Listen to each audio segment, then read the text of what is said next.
एक आणखीन एक महत्त्वाचा शेतकऱ्यांच्या दृष्टीने महत्त्वाचा प्रश्न आहे की जनावरांच्या कत्तलीचा, ज्याच्यावर कुरेशी समाजानं आंदोलन केलेलं आहे आणि ते जनावरं काही नेत नाही आहेत, तर याच्यामध्ये काय तोडगा काढावा असं तुम्हाला वाटतं? खरं तर आपल्या संस्कृतीमध्ये गाईला महत्त्व फार मोठं आहे. गाईला आपण आई म्हणतो, देवी म्हणतो, सगळं म्हणतो. पण कुठली गाय तर देशी गाय, मग ती गीर असो, सैवाल असो, कंधारी असो, खिलार असो, या साऱ्या देशी गायी ह्या आपल्या देव्या आहेत असं आपण समजू. आणि लोकसुद्धा फायद्या तोट्याचा न विचार करता, अगदी शेतकरी सुद्धा, मला सुद्धा अभिमान आहे की मी लहानाचा मोठा देशी गाईच्या दुधावरच झालो आणि आता सुद्धा परवडत नसताना माझ्याकडे 2 देशी गायी आहेत. पण कारण ही आमच्या एका संस्कृतीचा भाग आहे म्हणून आम्ही तो सांभाळतो. परंतु कायदा करत असताना गोवंश हत्याबंदी असा कायदा केला गेला, ज्याच्यामध्ये संकरित गाय आली, म्हैस आली, रेडा आला, बैल आला, सगळे आले.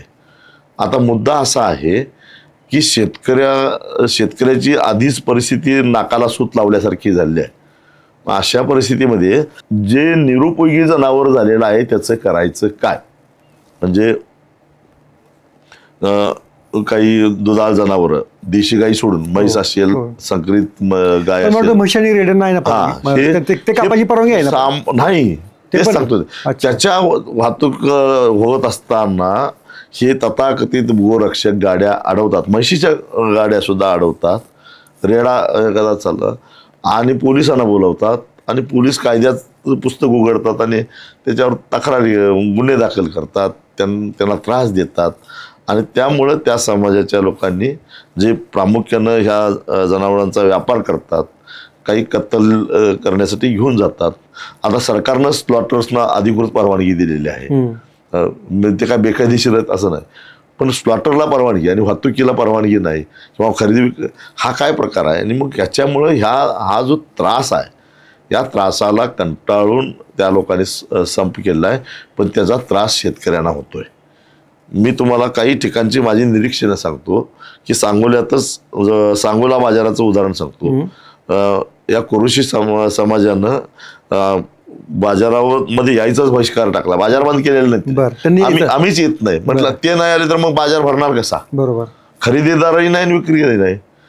आज शेतकरी बाजार समितीच्या बाहेर खरेदी विक्री करू शकत नाही, अडचणी येतात, परत त्याची वाहतुकीला अडचणी येतात, कारण पोलीस म्हणतात पावती दाखव. आता खाजगीरित्या तुमच्या गोट्यातून मी जनावर घेतलं, पावती कोणी करायची? अशा सगळे मुद्दे होतात. आणि त्यामुळं सांगोल्यातलं सांगतो तुम्हाला, सांगोला बाजारपेठ संपली आणि यांचा संप झाल्यानंतर काही शेतकऱ्यांनी जी वासरं होती ती तिथं सोडून फक्त मोठी जनावर तेवढे घेऊन घरी गेले आणि भटक्या कुत्र्याने अक्षरशः त्या वासरांना फाडून खाल्लं. मृत्यूसुद्धा त्यांना येत नव्हता 2-2 दिवस. अशा अवस्थेमध्ये ती वासरं त्या बाजाराच्या आवारामध्ये तडपडत पडलेली होती.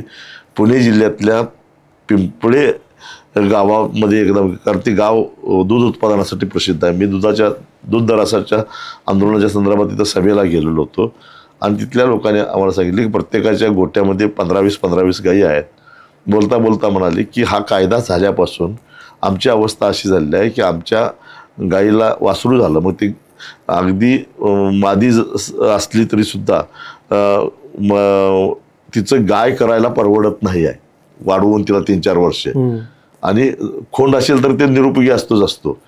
पूर्वी काय व्हायचं की हे व्यापारी लोक 400-500 रुपये देऊन ते वासरू घेऊन जायचे 4 दिवसाचं 5 दिवसाचं. तर आम्ही काय करतो म्हटले की वासरू झाले की 3-4 दिवसांनी त्याला गावाबाहेर असणाऱ्या ओढ्यावर फेकून देतो आणि तिथं ते वासरू धड त्याला चालता येत नसते, कारण 3-4 दिवसाच्या वासराला कसं चालता येईल? जर उभा राहता येत नाही तर भटकी कुत्री येतात, त्याच्यावर हल्ला करतात आणि त्याचे लचके काढतात, त्यांना मरणसुद्धा लवकर येत नाही. तुम्ही जर त्या ओढ्यामध्ये गेला तर अनेक ठिकाणी हाडांचा असा सांगाडा दिसेल. हे किती किळसवाणं आहे, किती विचित्र. म्हणजे एखादा कायदा जर चुकीचा केला तर त्याचे काय परिणाम होतात त्याची ही 2 उदाहरणं मी तुम्हाला दिली. ओके, त्यामुळे हा कायदा रद्द करावा अशी तुमची मागणी असेल? हो, त्याच्यामध्ये शुद्ध देशी गाय हत्याबंदी असा करा कायदा ना, वंश कुठलं काय काढला. अच्छा. आता ह्याच खरं तर आता गवारेडा आणि आमची म्हैस एकाच वंशावळीतले. बरोबर. उद्या गव्याला कोणी मारलं तर ह्याचा करणार काय तुम्ही? बरोबर. किंवा म्हशीचं करणार काय? जरा तरी डोकं ठिकाणावर ठेवलं पाहिजे कायदा करत असताना. बरोबर. सोशल मीडियाच्या भाऊ गर्दीत विश्वासार्हतेने चकाकणारे नाव म्हणजे लेट्सअप मराठी. सगळ्यांना, सगळ्या नागरिकांना ती स्पीच, ती लेट्सअप वरील मुलाखती म्हणजे विचारांचा खजिना. त्यानंतरच्या निवडणुकीमध्ये मला सोडून गेले. बातम्या केवळ वस्तुस्थिती सांगणाऱ्या, न प्रोपगंडा, फक्त जनतेचा अजेंडा. क्योंकि आने वाला कल जाने वाला है, जाने वाला कल आने वाला है. राजकारण, मनोरंजन असो की क्रीडा क्षेत्र, महाराष्ट्राची स्पंदने संवेदनशीलतेने टिपणारे माध्यम म्हणजे लेट्सअप मराठी. जगासोबत एक पाऊल पुढे राहण्यासाठी लेट्सअपचे ॲप, सोशल मीडिया आणि वेबसाईट सोबत कनेक्टेड रहा.